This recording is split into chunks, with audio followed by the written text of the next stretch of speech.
નર્મદા જિલ્લામાં કમોસમી વરસાદના વિઘ્ન વચ્ચે વડાપ્રધાન નરેન્દ્ર મોદીનો કાફલો આખરે એકતાનગર પહોંચી ગયો છે।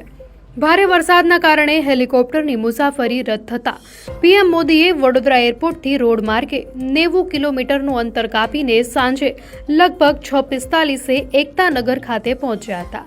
પીએમ મોદી સાંજે 4:30 વાગ્યે વડોદરા એરપોર્ટ પર પહોંચ્યા હતા, પરંતુ કમોસમી ભારે વરસાદ અને હવામાનની સ્થિતિને જોતા હેલિકોપ્ટર ઉડી ન શકતા તેમણે મોટર માર્ગે 90 કિલોમીટરનું અંતર કાપીને સાંજે લગભગ 6:45 કલાકે એકતાનગર પહોંચ્યા હતા।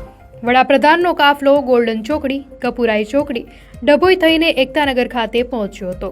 તેમના પ્રવાસ દરમિયાન વડોદરા, છોટાઉદેપુર અને નર્મદા પોલીસ દ્વારા ચુસ્ત ટ્રાફિક વ્યવસ્થા ગોઠવવામાં આવી હતી।